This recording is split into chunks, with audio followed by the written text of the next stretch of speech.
Hi everyone, today let's make the steamed layer tapioca cake. It's a very beautiful dessert and very delicious at the same time. In Vietnamese, it's called bánh da lợn, which literally means pig skin cake. Making this cake is not that difficult, so let's start.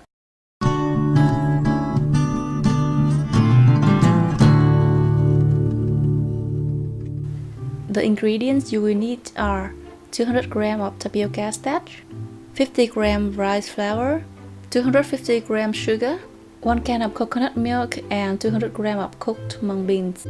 To cook the mung bean, I wash 100 g of the peeled mung beans until the water becomes clear and then soak them in water for an hour. After that, I add in water and cook in the rice cooker. The water level should be just as high as the beans. If you don't have a rice cooker, after soaking the beans for 1 hour, you can steam them for 15 minutes or until they are soft. Next, we dissolve 250 g of sugar in 1 can of coconut milk and 300 ml water. You can stir on low heat until the sugar is completely dissolved. After that, let cool to room temperature. Next, we mix the tapioca starch with the rice flour and the coconut mixture.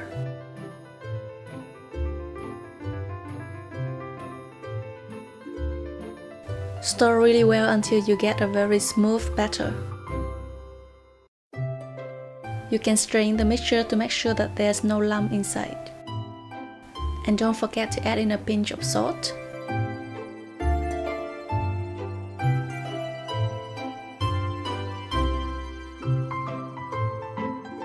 Next, we divide the batter into 2 portions, one a little more than the other.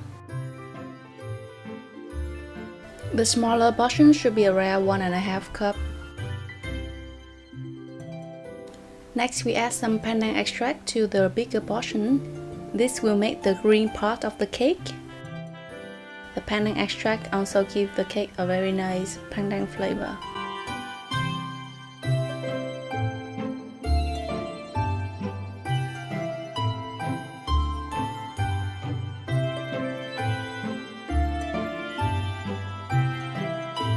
For the yellow layer, we're gonna blend the cooked mung bean with the smaller portion of the batter.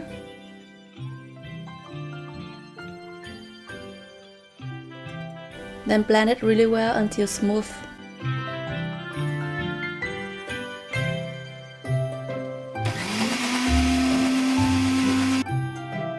Next, we grease the pan with some vegetable oil and boil the water in the steamer. If you don't have a steamer, you can do like me.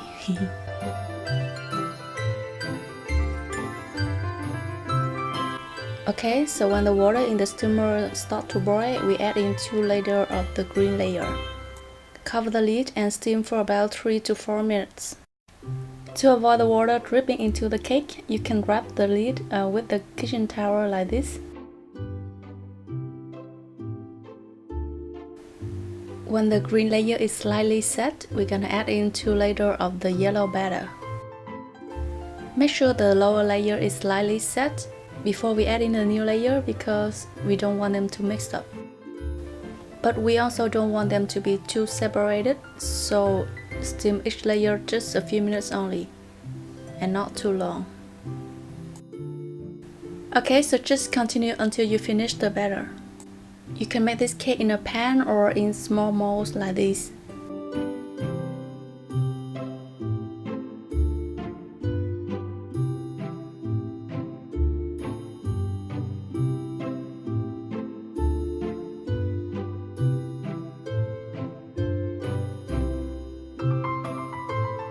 After the last layer, steam the whole cake for another 15 minutes.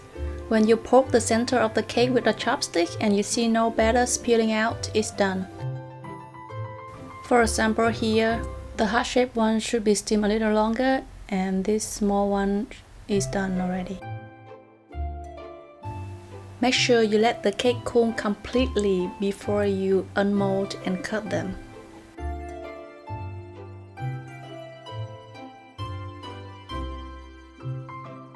Look how beautiful these cakes are. It's already very delicious, but I still want to make it more perfect.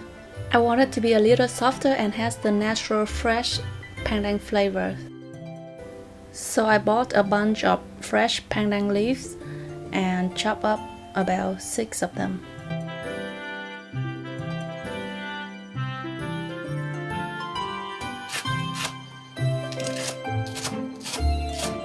After that, I blend it with 100 ml water in a food processor.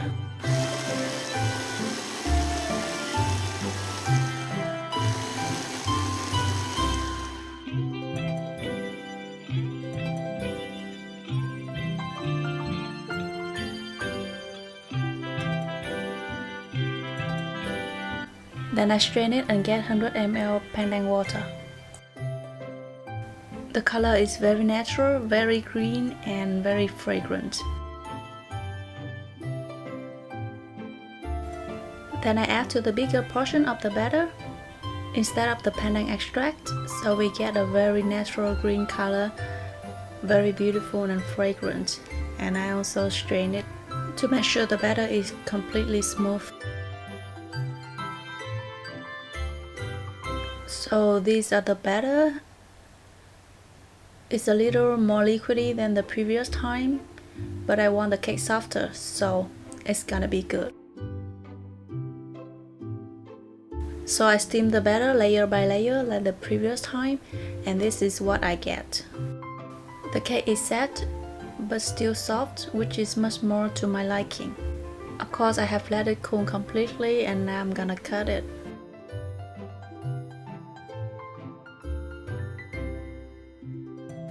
To have a smooth cut, I grease the knife with some vegetable oil. Normally they cut into diamond shape, but you can just cut into whatever shape that you like. You can serve this cake within a day, or you can keep it in the fridge for 2 to 3 days. If you eat on the next day, you can microwave for about 30 seconds to 45 seconds and then let it cool, and it's good to eat again. The layers are even, the cake is soft and glutinous, and it has great flavor of pandan and mung bean. It's a perfect cake to serve in the afternoon with a cup of hot tea.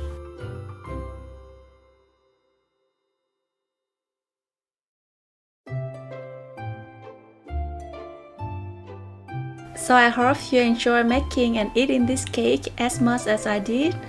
Thank you for watching. Bye bye!